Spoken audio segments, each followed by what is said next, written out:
know that every word you speak matters? Are your conversations making a difference? With a passion for words and a heart for conversation, Teresa Velardi is a self-professed word nerd, best-selling author, BizCat 360 columnist, and publisher. Children's books as well as fiction and nonfiction books are welcomed at We Be Books Publishing and Book Endeavors, the imprints of her company, Authentic Endeavors Publishing. Whether written or spoken, Teresa strives to encourage and inspire meaningful conversations that make a difference. Here's the host of Conversations That Make a Difference, Teresa Velardi.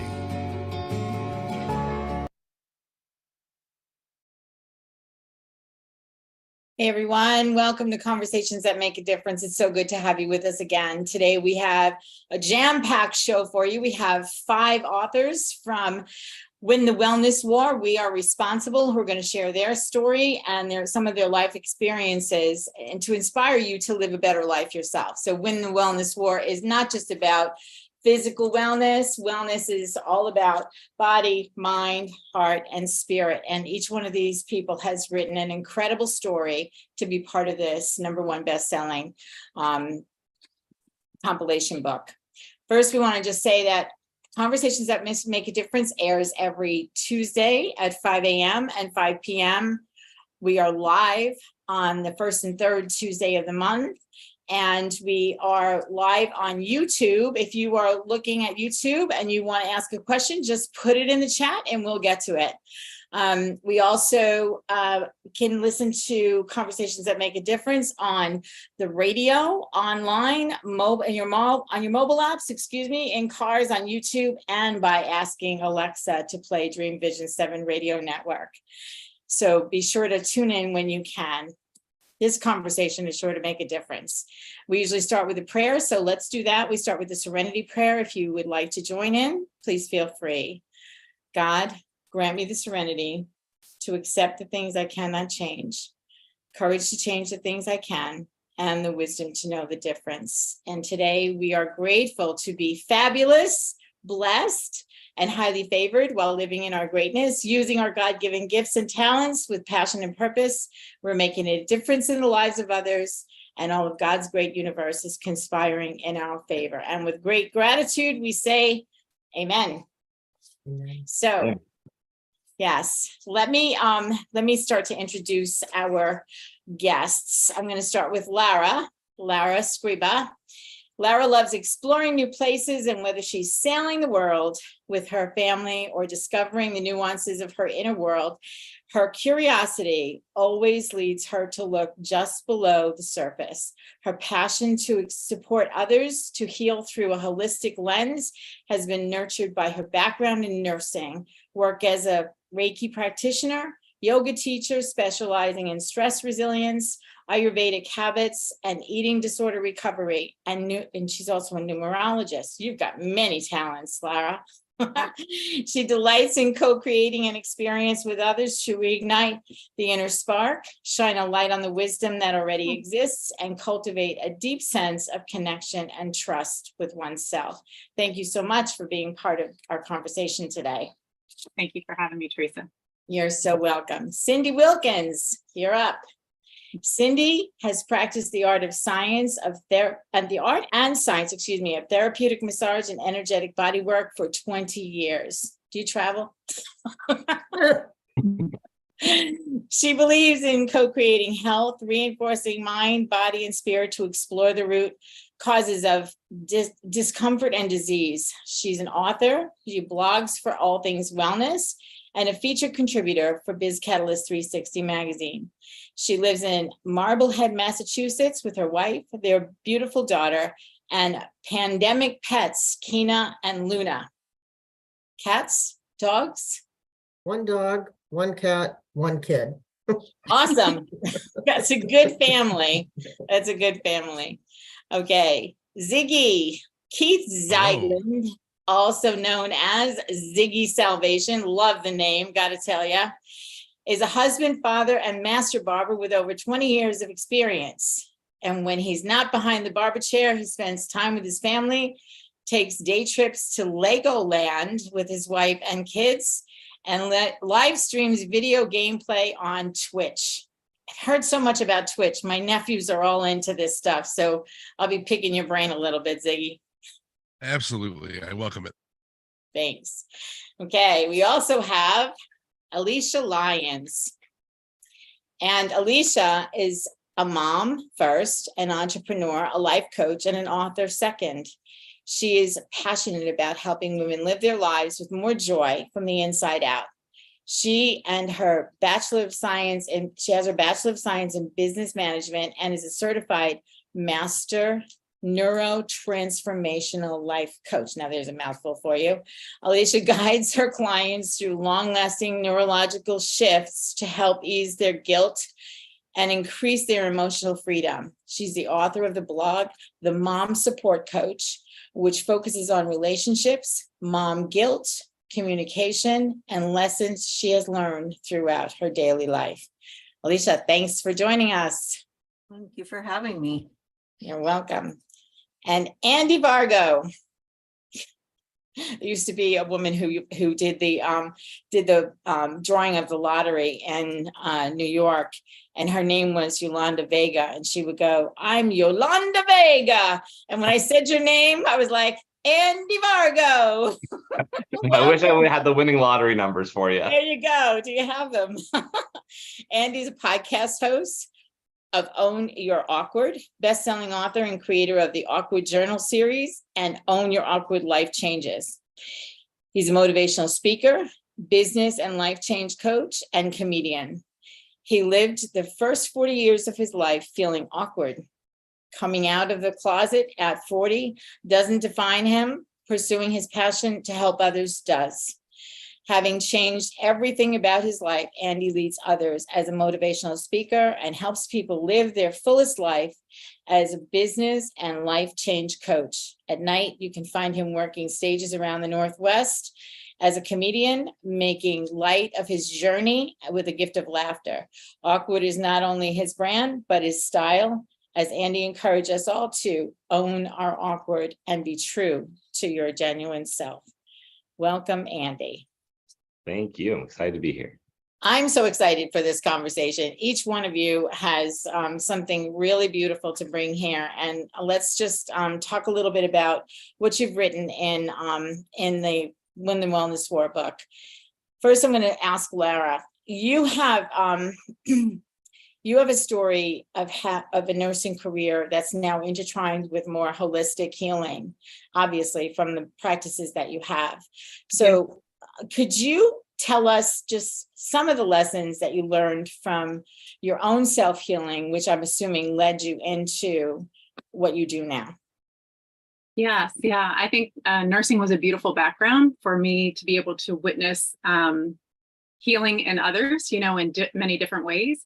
Mm-hmm. And then just really seeing where there was a gap that was missing of where, there may be care being given, but then there was this other part of the being that needed to be tended to. So being able to reflect on that when I was witnessing it others, and then being able to, bring that back on myself, and then starting to look for, modalities that would fill that gap. And so I think that that's what, kind of took me down that road. And in the story, I talk about how one of my nursing instructors introduced me, some of those modalities in the very beginning. So that kind of opened the gate, and then just, continued on through that, through the last many years.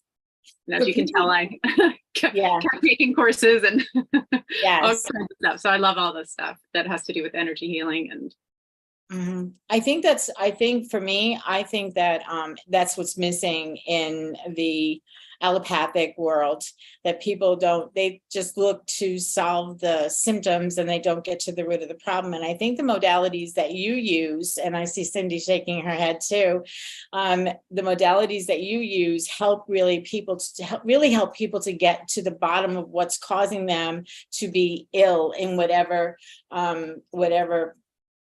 shows up as illness or pain or whatever the case may be. Would you agree? And how, I know you agree, but how does what you know help you to pinpoint things that are going on with people when they're just not healing from what they're getting in the allopathic world? well, I think there's a lot that, to be said for, actually understanding one's own constitution of like what their normal is compared to somebody else's normal. And then also being able to really build an awareness within themselves of when things are awry. And so the more that people work on that relationship, then the more that they can, you know, get to it a lot sooner before it escalates, you know, where I would see people often, you know, managing things in the emergency room, and things were way out of hand at that point. So it's trying to bring the needle back more towards the middle, and being able to have that sense of empowerment, I think, is really important, because often when things go awry, people feel very helpless, and there may be, you know, parts of their care that they are helpless in, where a doctor or, you know, surgery is necessary or whatever else. And that's what I think is so beautiful, is that both can coexist, and they actually work beautifully together. So you have, you know, Western medicine, but then you have this all other aspect of things where it can really empower the patient or the person to get to know themselves, to know their tendencies, to look around of what, you know, what they can have control over and what they can't.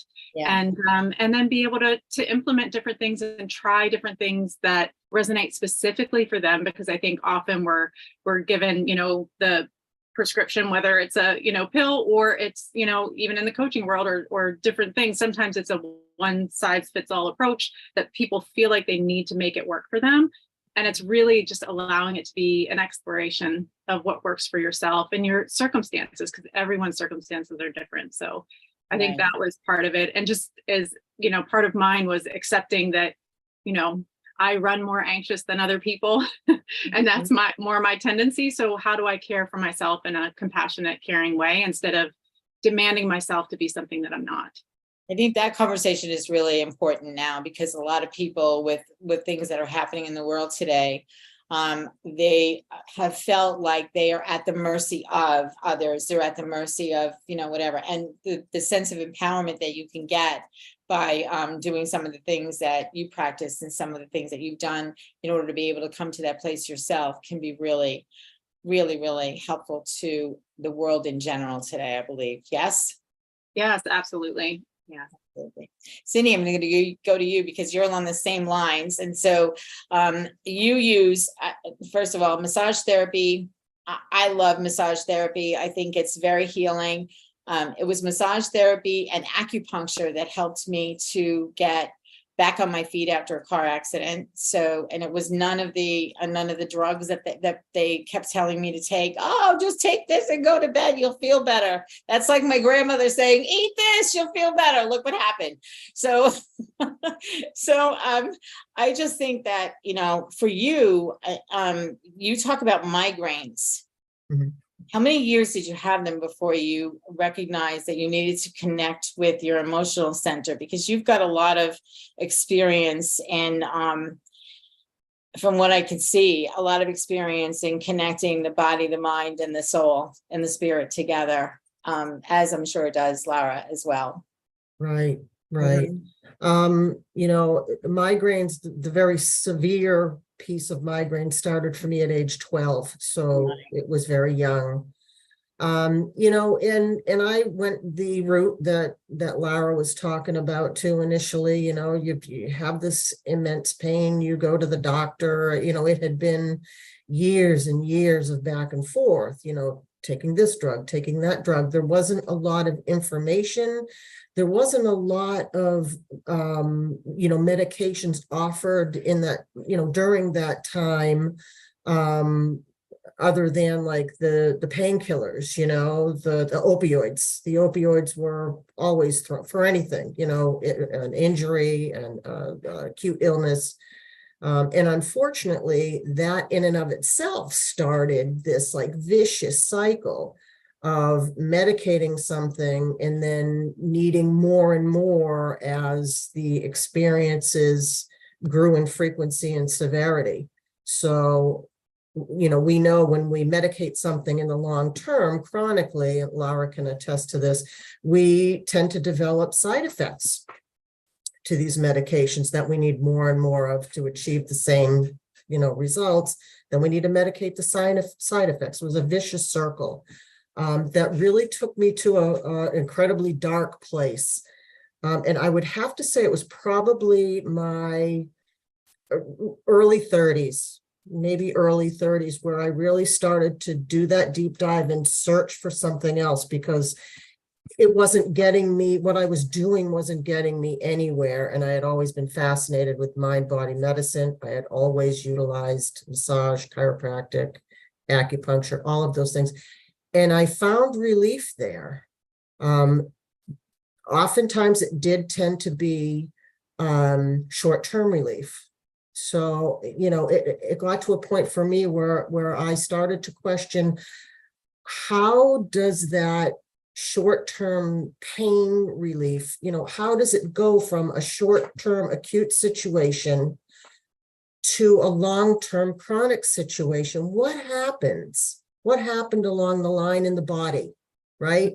To make a pain situation, be it an illness or an injury, last over the long term. And I really started to look into the brain and how it functions and how our emotions play a part in how pain manifests in our bodies.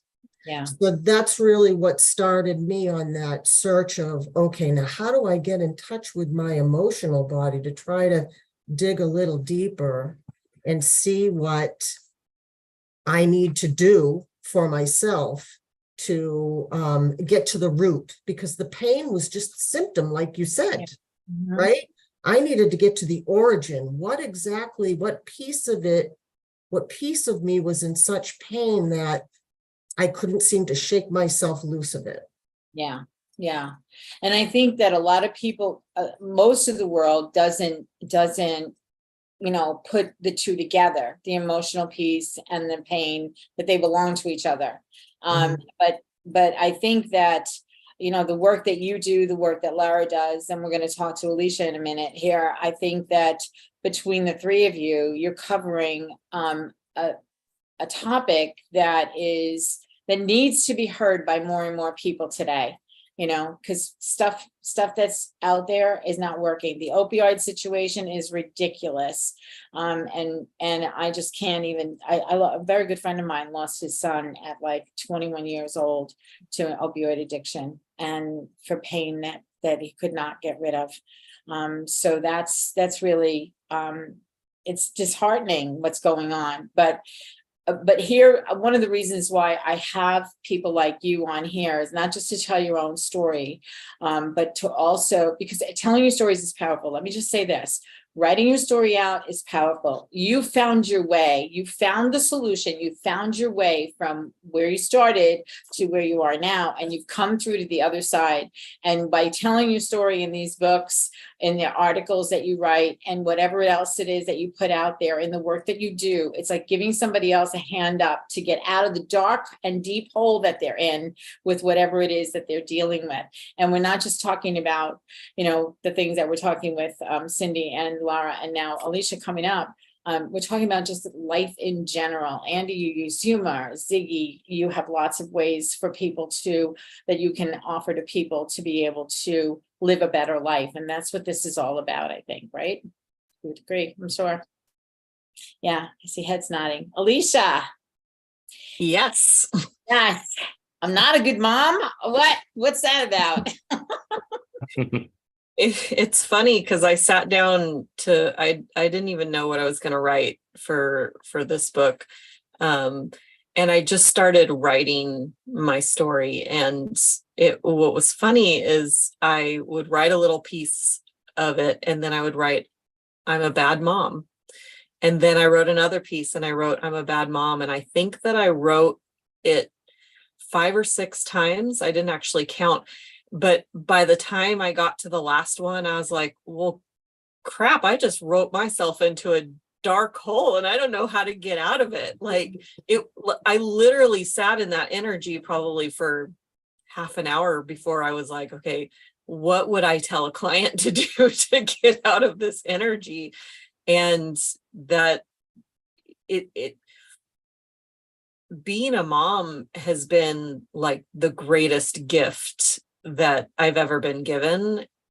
And sometimes our gifts are wrapped in sandpaper, and it doesn't always feel all that great. But it's a gift nonetheless. Yeah, absolutely. And so what are some of the things that you were writing down? What are some of the events that led up to you feeling like you were a bad mom? Man, you're making me pull it from the Wayback Machine. Okay, so Here we go, way back in the beginning. So we all like that, right? We all have something. It's like, if only I did this differently. If Yeah. only this, I'll give you an example. My son had terrible penmanship. I had, on the other hand, my father taught was obsessed with the Palmer method, where you had to write those circles, and you had to move your whole arm. And what anybody else, Ziggy, you're shaking your head, Andy, you're shaking your head. But when he would come home from school, I was terrible. I would make him erase it and do it again. And until one day, the last time we erased it, we ripped the paper, and I was like you, I'm such a bad mom. So that I remember. What is something that led to your feeling that you were a bad mom? We all go through it as parents, I think. I mean, I wrote a book on it, so Yes, you did. Yes, on you all the did. ways that I felt like a bad mom. But the biggest thing, and the thing that led to me writing the book, it was I had left my son with a babysitter that was inappropriate with him, and it was years before I even realized how much I was beating myself up about it. And it's like my fiance, I remember telling him about how much guilt I felt about it, and he's like, that's like the thing you should feel the least guilty about. I'm like, well, thanks.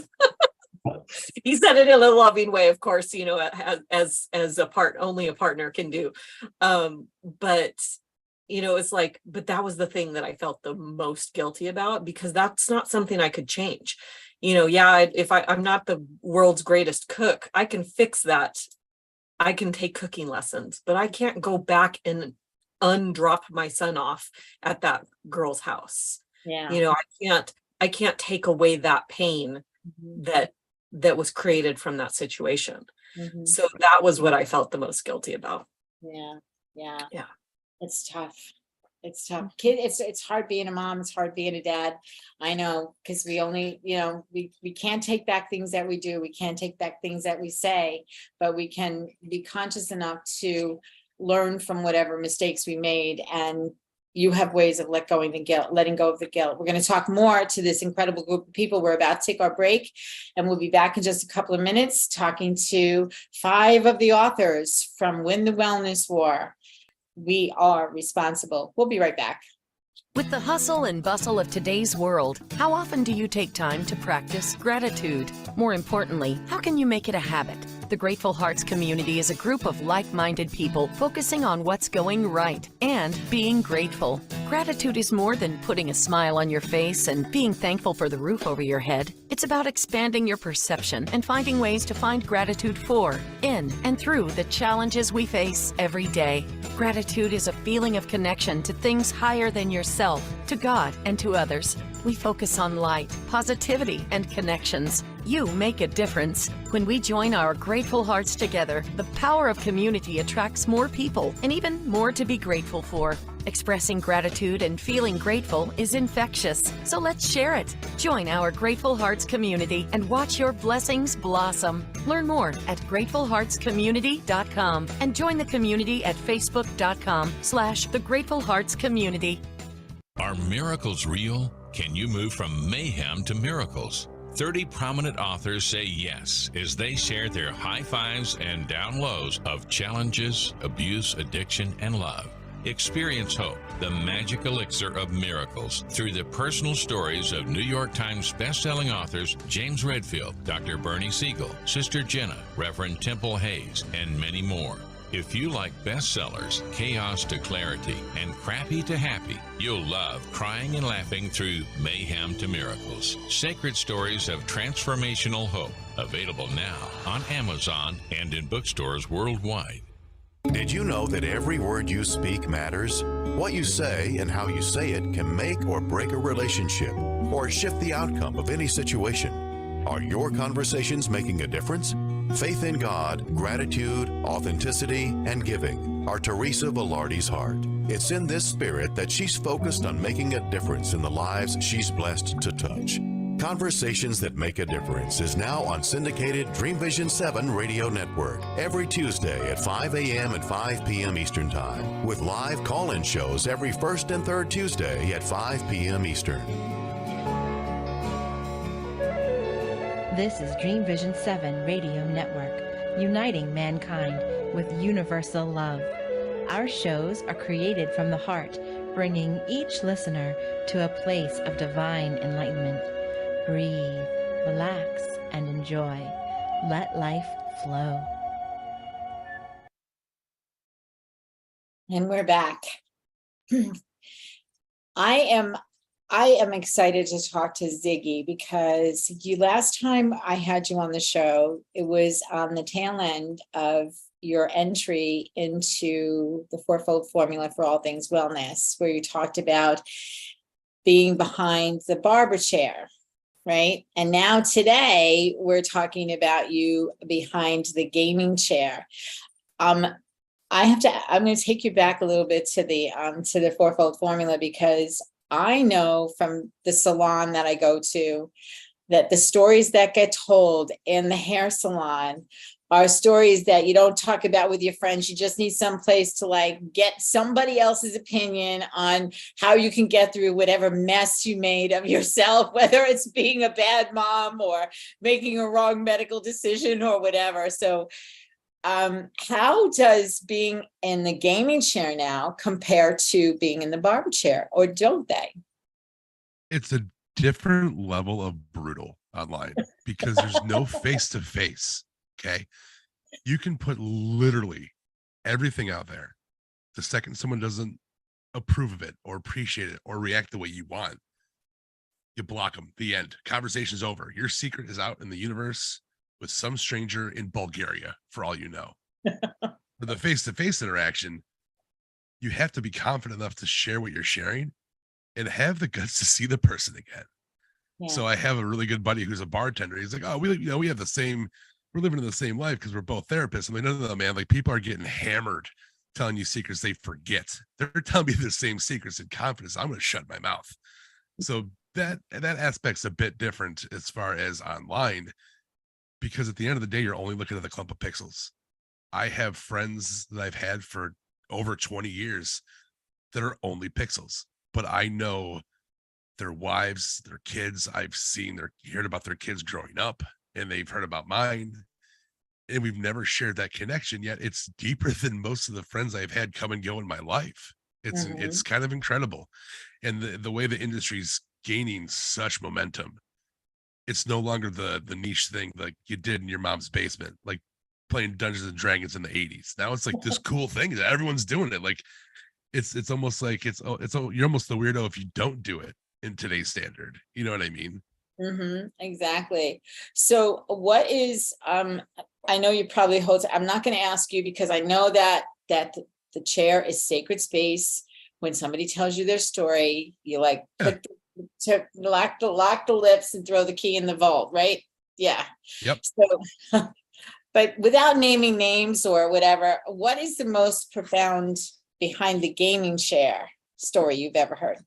Because I know you guys talk to each other. You people talk to each other while you're gaming. My nephew is crazy about this platform, and he hears a lot of stories. So what's the most profound thing you've heard?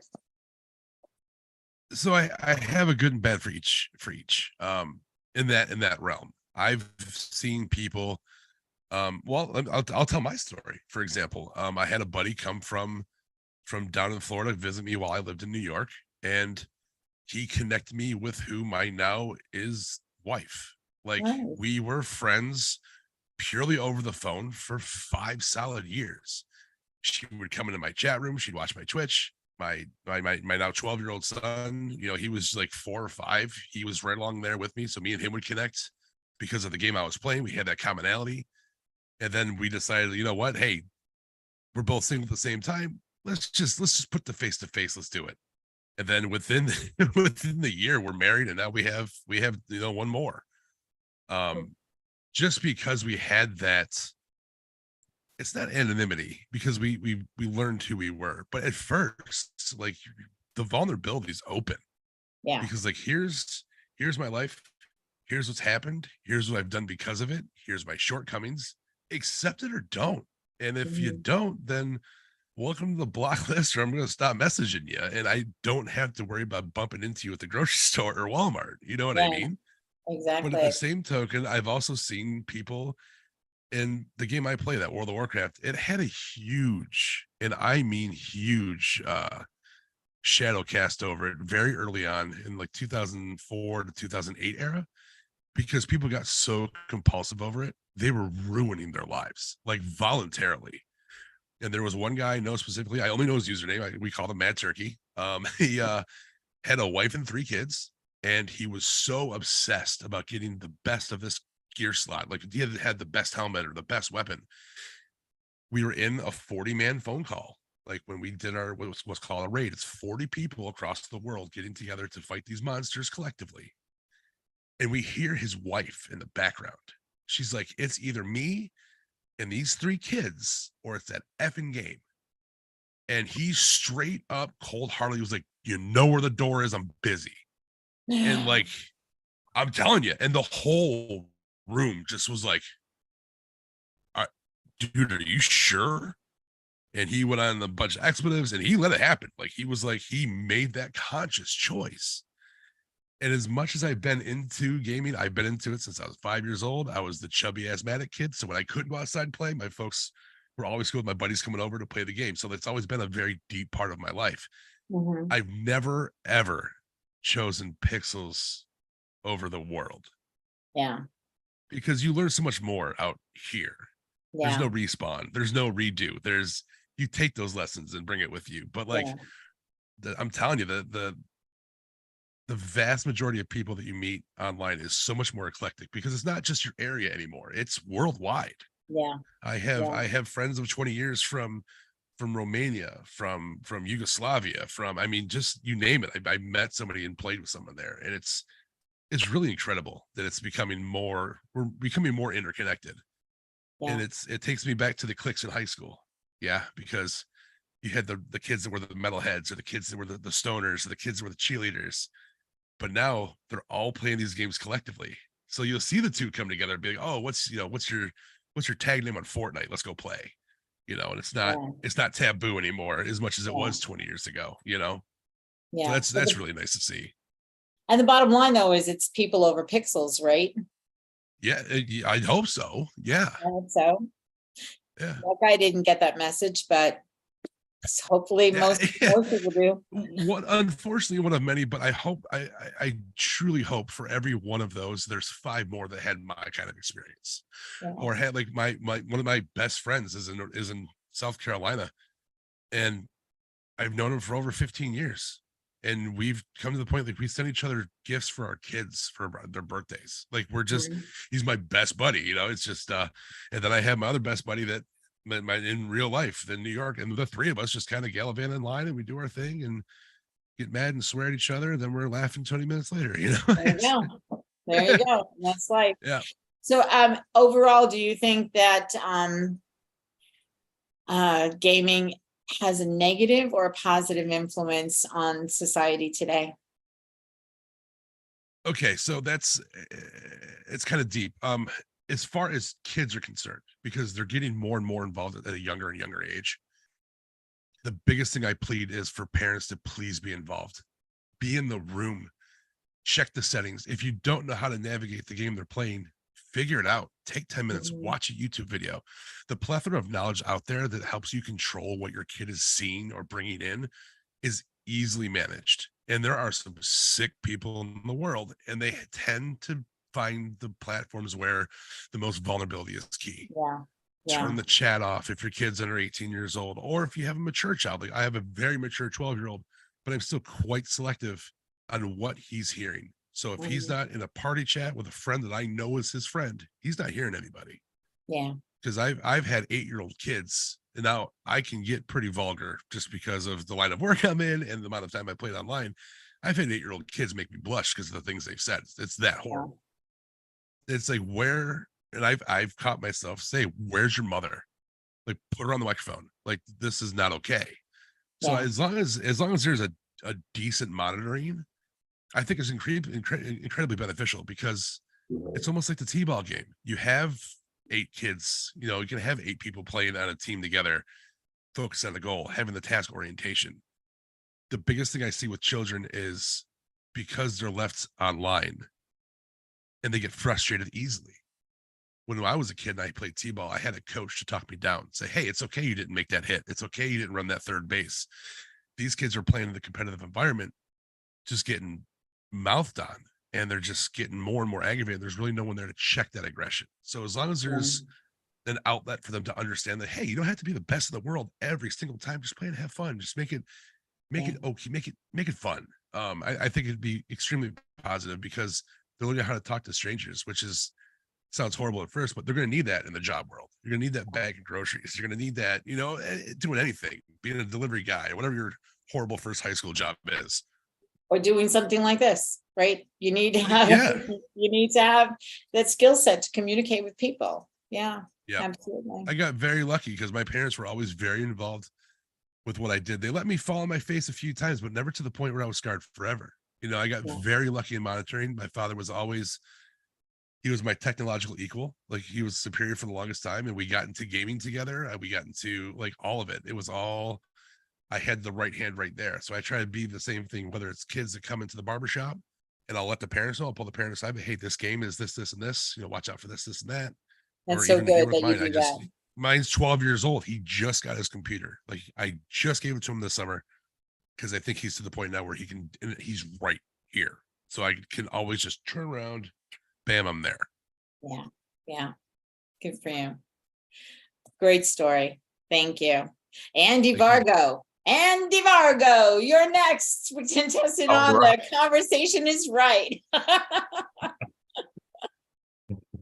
Oh my goodness. So I love own your awkward. I think that a lot of times, you know, like what Alysia was saying about I'm a bad mom, or, you know, and I said the same thing. I mean, we get a little crazy. We do things that we regret, but in the name of being awkward, not being, you know, whatever. What are the biggest obstacles that you in your awkwardness have had to overcome in your life?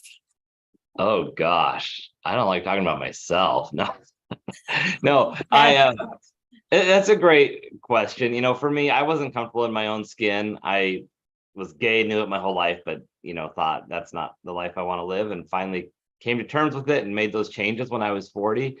And just being okay. I guess the biggest part for me, regardless of what the thing is that you're struggling with in your head, it's stopping caring about what other people think. And that was the thing that was always hard for me to get over, was that. Okay. All right. Rewind. Repeat, please. Huge point here. Repeat, Exactly. please. Yeah, you have to stop caring what people think. And it doesn't matter. Like, we all have something when we walk into a room that we're probably unselfish, like we're insecure about, like that we don't want everybody to see, that we're self-conscious about. And we have to stop caring, because for one thing, everyone else in the room has something else that they're self-conscious about. And a lot of times there's someone else in that room that is self-conscious about the exact opposite thing as you. Like, you feel too young, someone else feels too old. You feel too big for the room, someone else feels too small. Whatever the thing is, we all have the opposites. And other people are looking at you, falling in love with that thing that you feel awkward about. And that's my whole thing, is like, it's your superpower and you don't know it. And if we can learn to use it, it changes everything. That's so awesome. Your awkward is your superpower. Yeah. And unfortunately, one thing I've learned the last, several years is that it doesn't end. Like, we face something that we feel awkward about, or we face our biggest fears, new fears rise to the top. Like, my biggest fear used to be coming out, being found out as a gay guy. Now I'm afraid of snakes and spiders and heights and knives and, needles and all sorts of stuff. But they're not as bad. And as we face things, it's easier to face the next thing that comes at you. Yeah, I think you're right. One of the things that a lot of people, most people are afraid of is public speaking.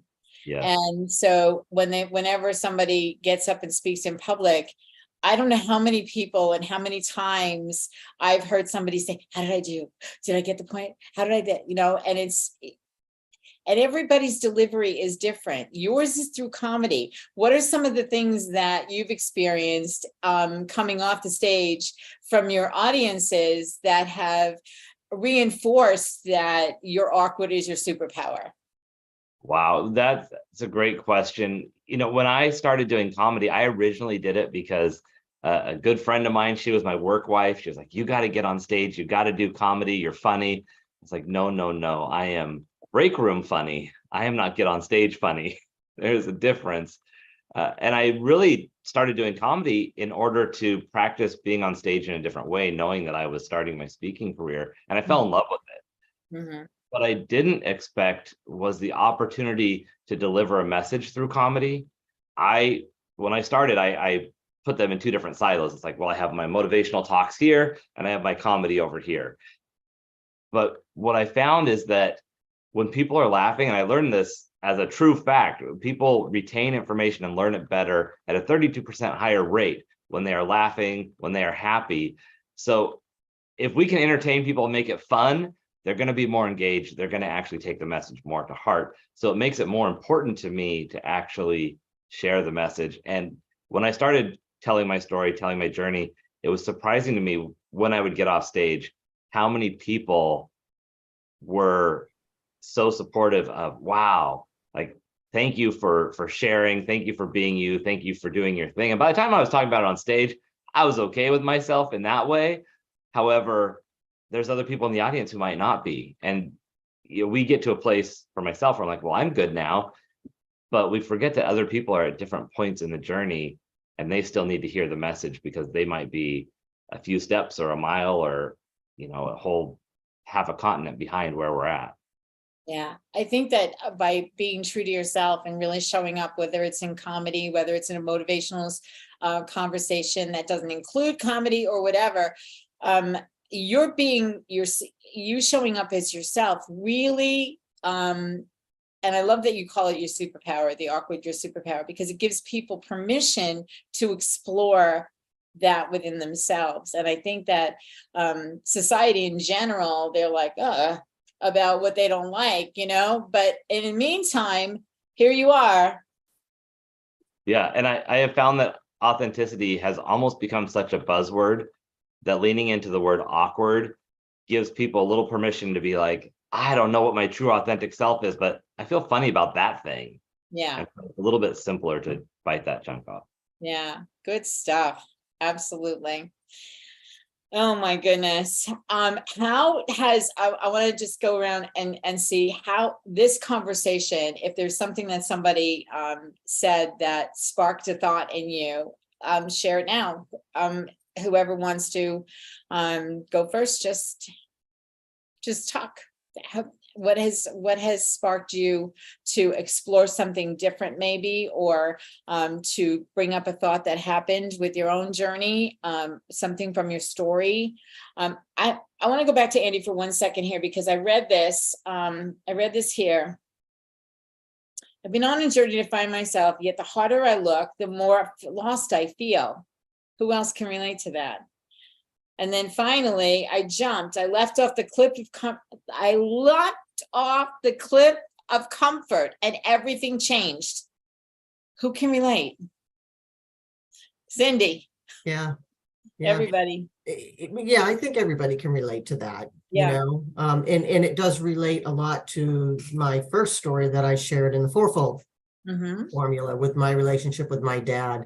And I understand exactly the feeling of having to hide who you authentically are for fear of, what are people going to think? What are the neighbors going to say? That whole thing. I mean, I grew up with that.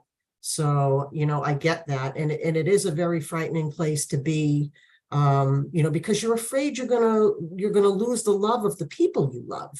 That's it, right? right If they there. really know what's going on inside of you, will they not love me anymore? Will they think, oh, that's weird, or she's different, or, you know, they don't want to talk to you anymore? So there was a lot of years where I struggled with that same thing too, Andy, and it did take me quite a long time to be able to, you know, come out and claim who I was. You know, fortunately, I grew up in a small town where I still live. And I had a lot of support once I got through all of the bumpy terrain of it all, and managed to, you know, marry someone that I knew from from high school, if you can imagine such a thing. Yeah. And we had a child.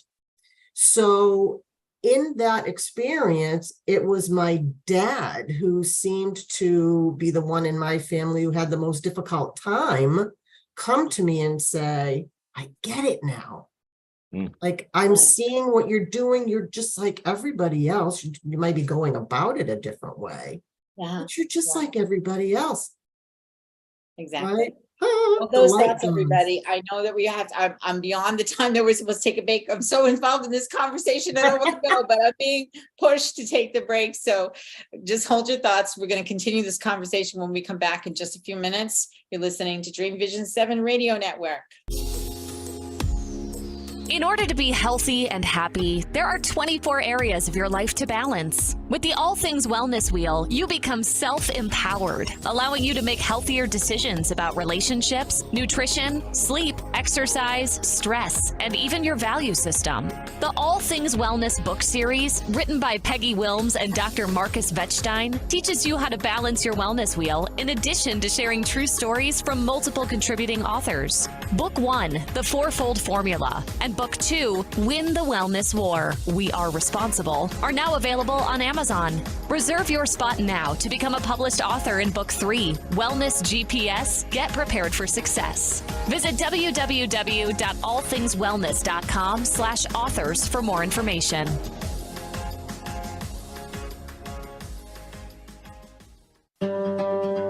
Why are we here? How can we be happy? Questions asked from millennials to boomers. Crappy to Happy, Sacred Stories of Transformational Joy answers them using true stories of grit, grace, and love. James Redfield, author of The Celestine Prophecy, wrote in the foreword, "This book is a seminar about emerging truths and offers grounded solutions through the art of the comeback." Dr. Bernie Siegel, a contributing author, wrote, "Bodies die, but spirits and consciousness survive and recycle." So grab some tissues, open your book, and prepare to cry and laugh till it heals. Crappy to Happy by Reverend Ariel Patricia and Kathleen O'Keefe Cannabis. Available from Amazon, Barnes & Noble, and booksellers worldwide. Do you have a personal story of hope or kindness to share? The Daily Gift book series, which began with a daily gift of gratitude, now available on Amazon, continues with a daily gift of hope and a daily gift of kindness. And we're looking for people just like you to share a story. Your daily gift of hope story might answer one of these questions. Is there a time when you felt hopeless and someone stepped in to change your view? Have you been an example of hope for someone else? Is hope something that you've always had? If so, how do you keep that hope alive? With hope, we have more energy and a purpose. It gets us out of bed in the morning. Daily Gift of Kindness might be your chance to talk about recognizing and spreading kindness to change the world. Practicing kindness lifts your spirit and your mood, warms your heart, and helps to navigate your way through today's challenges. Has an act of kindness from a stranger turned your day around? Have you ever paid it forward to someone or for someone? Your story matters, so visit dailygiftbookseries.com to find out more about how to submit your story for a daily gift of hope and a daily gift of kindness. Your stories make a difference. This is Dream Vision 7 Radio Network, uniting mankind with universal love. Our shows are created from the heart, bringing each listener to a place of divine enlightenment. Breathe, relax, and enjoy. Let life flow.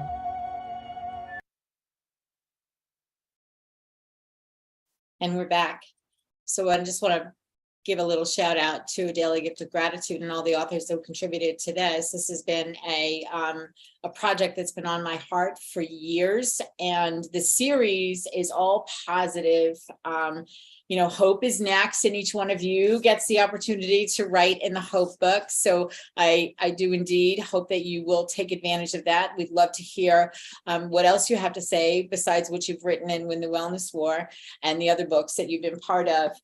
I think the world today needs to have these positive books. I think that help and healing starts with gratitude.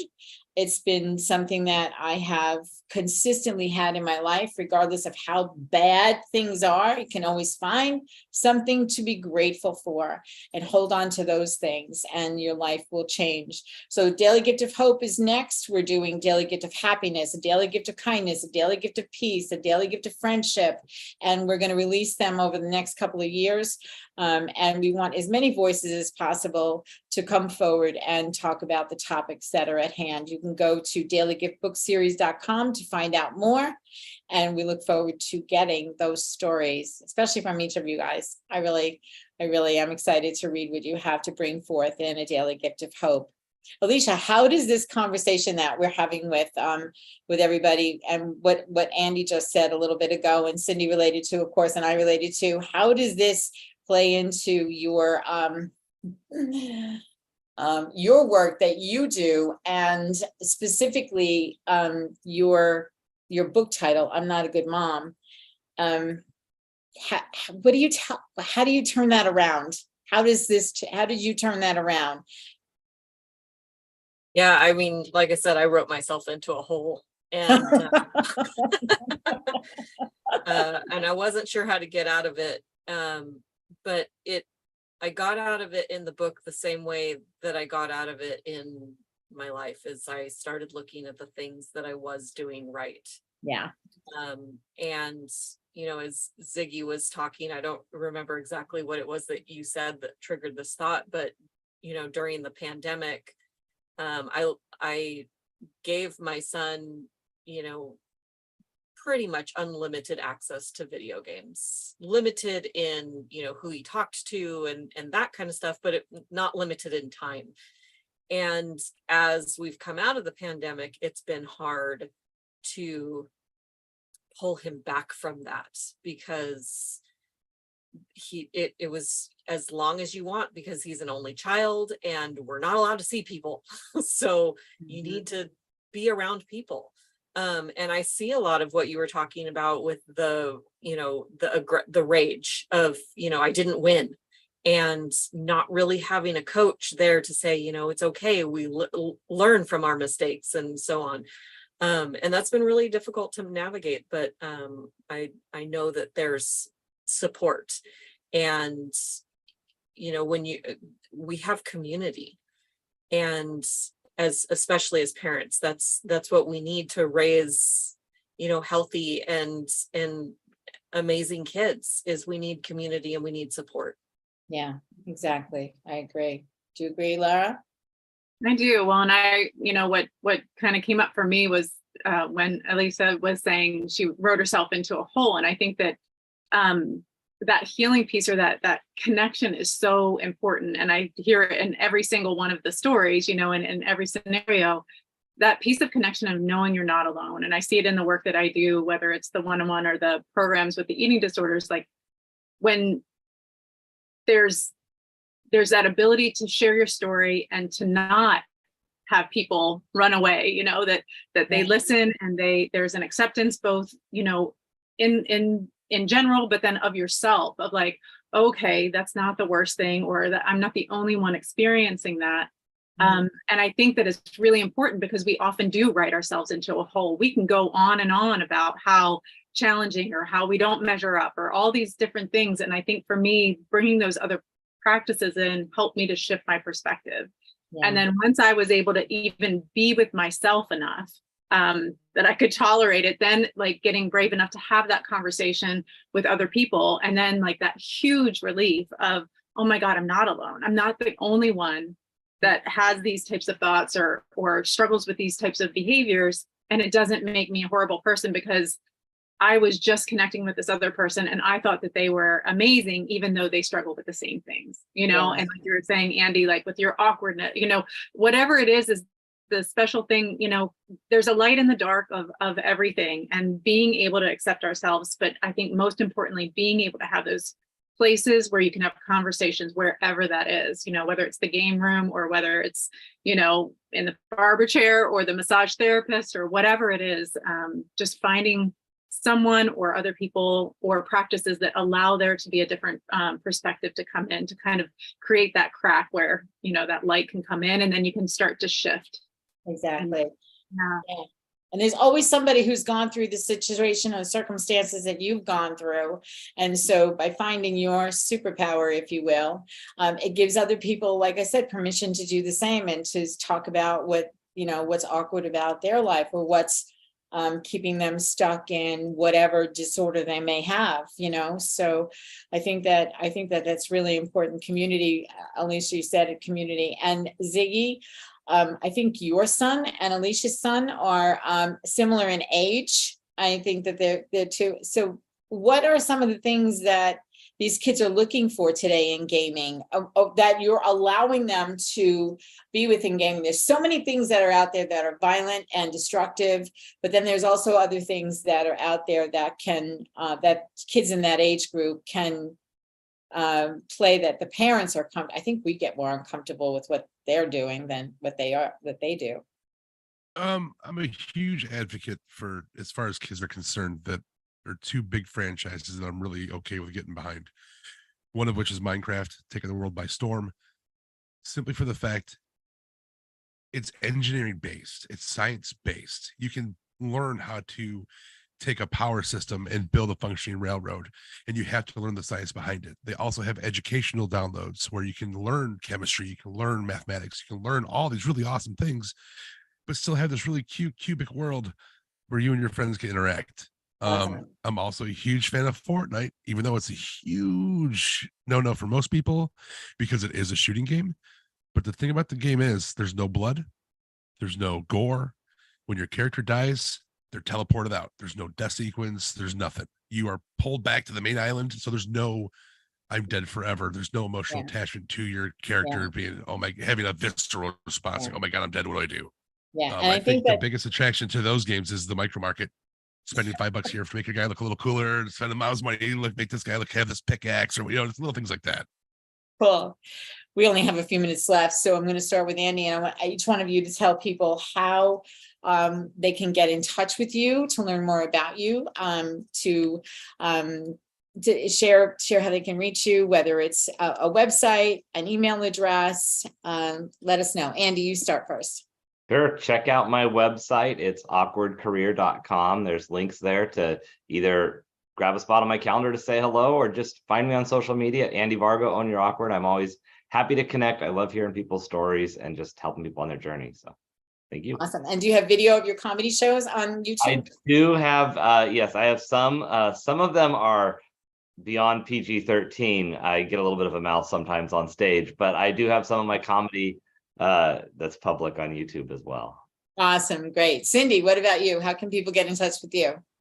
People can connect with me on LinkedIn or Facebook, both places. Twitter don't do so much more of any these days. And my website and my email address is both listed on my LinkedIn profile, but I'll throw my email address out there. Probably the best way to get a hold of me is Cyndi Wilkins. My name's spelled with a Y, CYNDI, 12 as in the number, @gmail.com. Perfect. Thank you. Lara, how can people get in touch with you? I have my website, which is larascriba.com. They can go to, and has all the different offerings, and then also the free course that the nonprofit I work with, if anyone is needing support with their eating disorder recovery. And then, yeah, I'm on LinkedIn as well, Instagram, and I also blog almost weekly with Peggy with all things wellness as well. Yeah. Ziggy, how can people get in touch with you?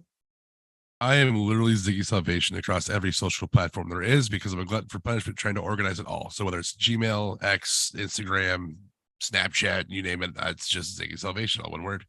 Awesome. Thank you. And Alysia, how can people get in touch with you? The best way to find me right now is my link tree at Raising Enlightened Children. Everything's kind of changing over from AlysiaLyons.com to raisingenlightenedchildren.com. I'm in the transition area at this moment, but if you go to AlysiaLyons.com, I offer a peace assessment because we could all increase our peace just a little bit. And it's a free assessment that you can find on there. Awesome. And watch for Alicia's book to come out. It's probably be out in the next month, called, what's the title? Good Mom Rules. Ditch the Awesome. mom guilt and find your happy. Ditch the mom guilt and find your happy, everybody. So this has been a great conversation. Thank you all for joining me. I appreciate each and every one of you. And those of you listening, make sure your conversations that you're having with people around you are making a difference in the world. Until next time, we'll see you Tune there. in next time for Conversations That Make a Difference with host Teresa Velardi every Tuesday at 5 a.m. and 5 p.m. Eastern, with live call-in shows every first and third Tuesday on syndicated Dream Vision 7 radio network. Thank you for listening, and thank you to our producer Rachel and to our station owner Deborah Beauvais, working behind the scenes. Be sure to go to conversationsthatmakeadifference.com for your free gift. Make sure your conversations make a difference.